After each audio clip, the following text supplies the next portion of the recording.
Dyma'r myfyrdod diolchgarwch ar gyfer Sul yr ail a 15 o Hydref. Yn Tadnefol yn ein gwasanaeth diolchgarwch, helpa ni ymostwng gyda dyfron i thaddoli, i gyfrif bendithion ein bywyd, ac i roi ein diolch i ti. Amen. Wy'n mynd i ddarllen adnodau cyfarwydd iawn allan o Efengyl Mathew, drydau benod ar 10, yr 8 adnod gyntaf ac yn adnodau 18 i 30, detholiad. Y diwrnod hwnnw aeth Iesu allan ac eistedd ar lyn Galilea. Roedd cymaint o dyrfa wedi casglu o'i gwmpas, nes bydd rhaid iddo fynd i eistedd mewn cwch, tra oedd y bobl i gyd yn sefyll ar y lan. Roedd yn defnyddio llawer o straeon i rannu ei neges gyda nhw. Aeth ffermwr allan i hau had. Wrth iddo wasgaru'r had, dyma beth ohono yn syrthio ar y llwybr, a dyma'r adar yn dod â'i fwyta. Dyma beth o'r had yn syrthio ar dir creigiog, lle doedd ond haen denau o bridd. Tyfodd yn ddigon sydyn, ond yn yr haul poeth dyma'r tyfiant yn gwywo. Doedd ganddo ddim gwreiddiau. Yna dyma beth o'r had yn syrthio i ganol draen, ond tyfodd y draen a thagu'r planhigion. Ond syrthiodd peth o'r had ar bridd da. Tyfodd cnwd da yno. Beth ohono ganwaith, 60 gwaith neu 30 gwaith mwy na chafodd ei hau. Felly, dyma beth ydy ystyr stori'r ffermwr yn hau.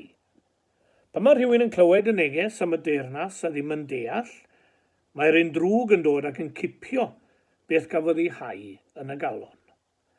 Dyna'r had disgynodd ar y llwybr. Yr had sy'n syrthio'r dir creigiog ydy'r sawl sy'n derbyn y neges yn frwd i ddechrau, ond ydy'r neges ddim yn gafel yn y person go iawn, ac felly dydy ddim yn para'n hir iawn. Pan mae argyfwng yn codi neu wrthwynebiad am ei fod yn credu, mae'n troi cefn yn ddigon sydyn. Wedyn yr had syrthiodd i ganol draen ydy'r sawl sy'n clywed y neges, ond mae rhy brysur yn poeni am hyn a'r llall ac yn creisio gwneud arian. Felly mae'r neges yn cael ei thagu, a does dim ffrwyth i weld yn ei fywyd.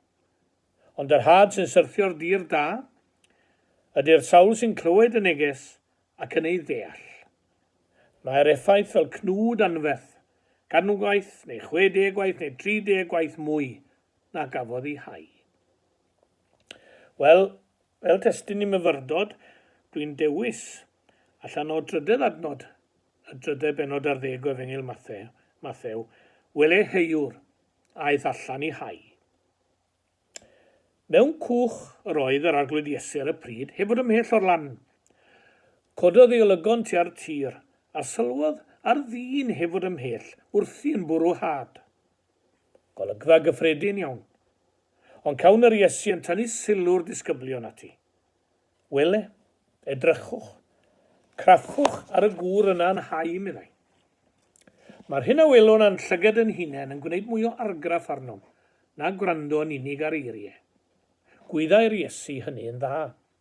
Ac yma, cawn ef yn cyfeirio llygad i wrandawyr at y gŵr yma oedd wrthi yn hau dir. Edrychwch arno, craffwch arno, ac wrth gwrs fe fydd hawdd y disgyblion. Gawn ni na i fyddhau gyda nhw. Edrychwch ar y dyn hwn sy'n hau. O sylwi ar yr heiwr, beth awyr meddwl? Wel, yn y lle cynta, mae yna amser arbennig i hau.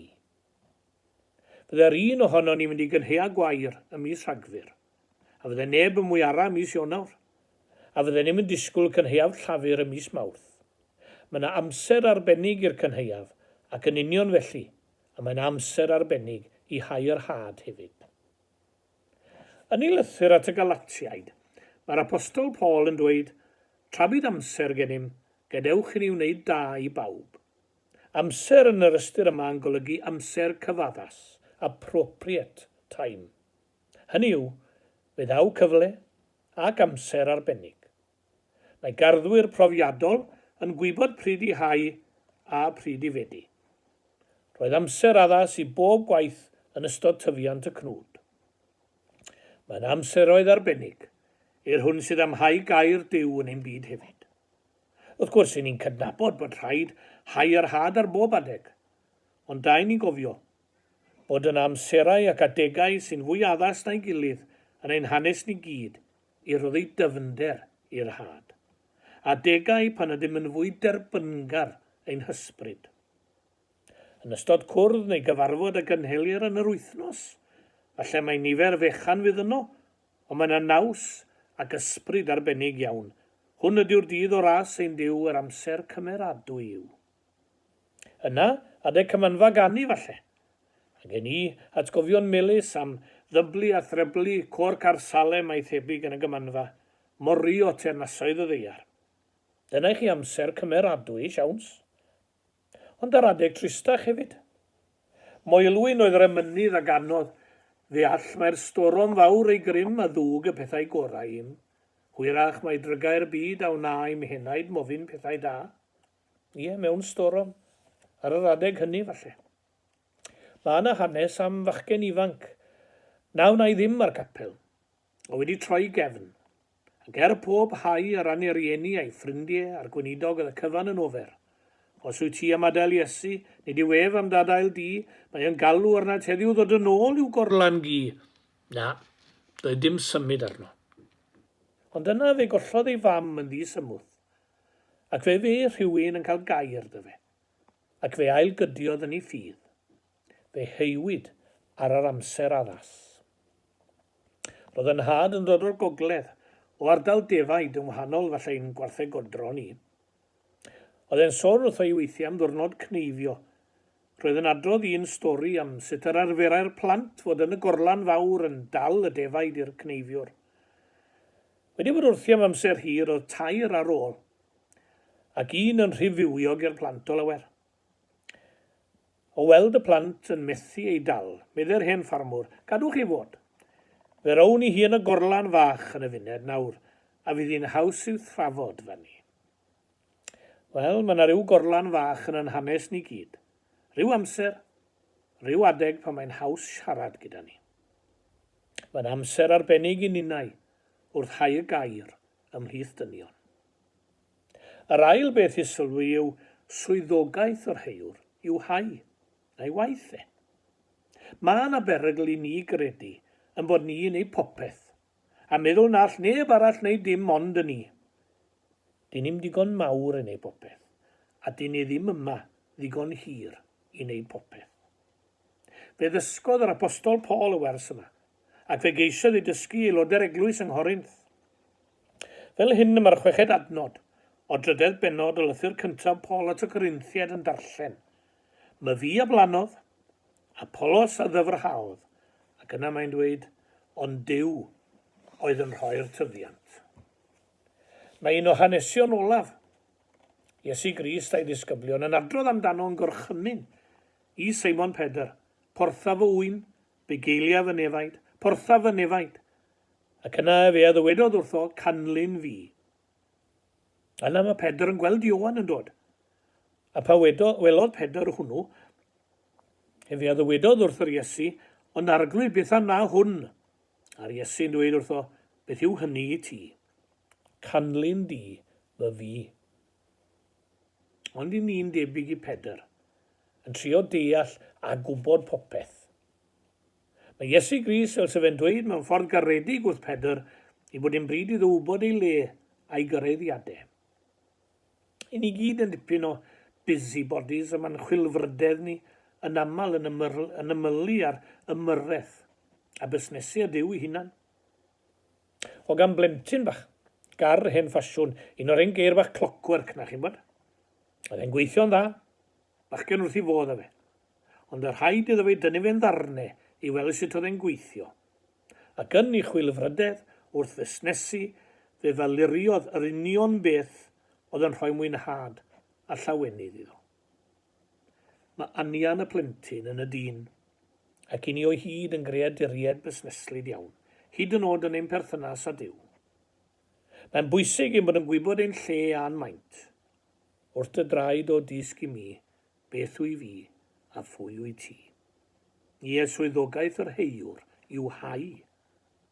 A pob heiwr yn arddangos ffydd, yn gwneud i'r ran hyd yn oed os nad yw yn ran rhamantus, mae'n rhan fawr o'r gwaith a roed i ddilynwyr Crist. Un peth ddysgus i'n gynnar y myd actio, wrth weithio gyda cwmni theatr bychan. Byddai'r seren fawr yn gwneud dim o'i ddrama neu ffilm, heb rai bychan y cwmni. Ond na rhyw saith ffroen uchel iawn mae'n debyg, mewn stesion, mewn gorsaf fechan rhyw dro, lle roedd yr Express i Paddington yn gorfod aros, a mae fe roi ben mas trwy ffenest y tren ac yn gofyn y wawdlyd iawn i ryw borthor, "Is this Paddington?" Ac atebodd y porter bach, "No, sir, but we belong to the same company." Ie, pawb ei swydd, yno i gyflawni ran ef mae'r heiwr, dim mwy. Y trydydd peth felly mae'n rhaid wrth heiwr. Fi na ddim tyfiant heb sôn am gynheuaf heb rywun i fwrw'r had i'r ddeiar. Slawer dydd fe criw o bobl yn dod i helpu gyda'r cynheuaf, ond fyddai'n eisiau dim un o'n nhw, ond i bai fod un, nid tyrfa ond un, wedi bod wrthi'n hau'r had. Mae'n rhaid wrth heiwr. A nid bod yn hirllig i'w dweud fod ar ddiw ein hangen i wneud y gwaith. A dweud y gwir, nid yw'n ormod dweud fod rhaid iddo wrthym. Bydwch â cam ddeall nawr.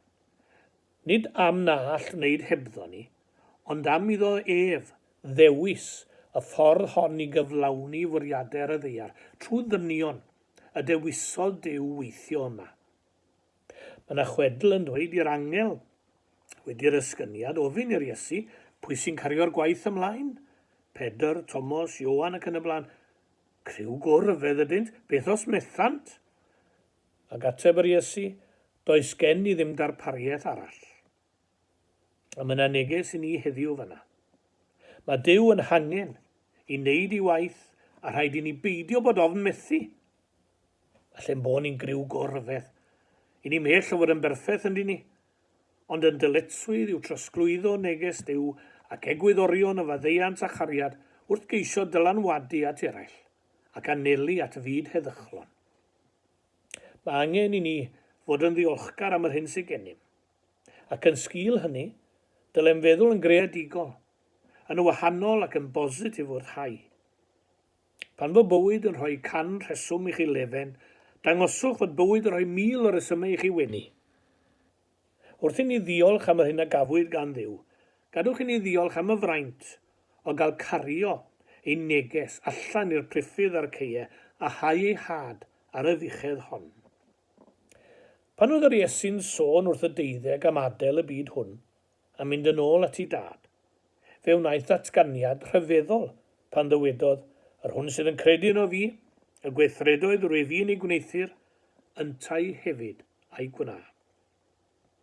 Yn y credadyn, yr heiwr, fe ymestynnu'r gwaith Iesu Grist. Yn yr ystyr yma, mae'n rhaid i Duw wrthym, rhaid wrth yr heiwr o hyd. Dyfynwyd o bilpuder hyd yr oesau nad oes gan Grist ond dwylo a traed, ein dwylo a'n traed ni. Y dywediad bachog yw mae dyfodol Cymru yn dy ddwylo di. Fel Cristion mae hyn yn wir yn yr eglwys hefyd. Lle dweud yr un mor rhwydd mae dyfodol yr eglwys yn dy ddwylo di. Falle nad yw yn ormod dweud bod dyfodol y byd yn dy ddwylo di. Trwy ddynion y mae Duw yn gweithio. Ie, diau fod llawer y peth yn dod i'r meddwl wrth graffu ar yr heiwr. Yn gwaith pob heiwr yw hau. Mae'n hau ni amser, a chofion fod yn rhaid wrth heiwyr y gair. Bu yng Nghymru heiwyr y gair yn y gorffennol, a ni sydd wedi elwa o ffrwyth i llafur. A beth am ein plant? Bu na gynheuaf iddynt? Dim os na heiw ni heddiw. Bwrw dyfarar wyneb y dyfroedd, gan eis tiau cei ar ôl llawer o ddyddiau. Mwyn ei enw. Gawn ni orffen gyda gair o weddi. Ein tad, wrth ddiolch i ti am gariad anwyliad, caredigrwydd cymdogion a thefngarwch ffrindiau. Gwna ni sylweddoli mor dda yw i arnom, ac mor fawr yw ein dyled i ti. Yn dy drigarodd, agor ein llygaid i weld anghenion pobl eraill, ac i rannu dy fendithion yn ysbryd y gariad. Gwna ni'n offeryn i gyhoeddi ei neges o'i wyllus da draws y byd, gan ddechrau yn ein pentrefi yn hunain. O dad, cadw ni rhag anghofio'r miloedd heddiw yn ein byd sy'n ddi-gartref, a heb aelwyd i orffwys arni. Yn dy drigaredd, teunad adain rasol dros dyn tŵr, a nerthan unau wneud yn rhan, i leddfu poen, ac i ysgafnhau beichio bywyd yn brodyr a'n chwiorydd. Mae'n gyfnod y cynheuaf, cyfnod y medi. Diolch i ti am yr hyn a roddais di ni tymor hwn eto. Diolch am dy gynydau a diolch am y cynheuaf llawn unwaith yn rhagor. Diolch am dy ras, diolch am dy dangnefedd, a diolch am dy amynedd. Diolch am dy faddeiant, a diolch am dy gysgod drosom. Atgyfnerthau'n ffydd, a gwna'n ein weision ffyddlon i ti, yn enw ein harglwydd Iesu Grist. Amen. Wel, rydw i bant am ddoedd i Sul nawr a'n bydd na neges ar gyfer pan ddoi nôl. Cadwch yn saff i gyd.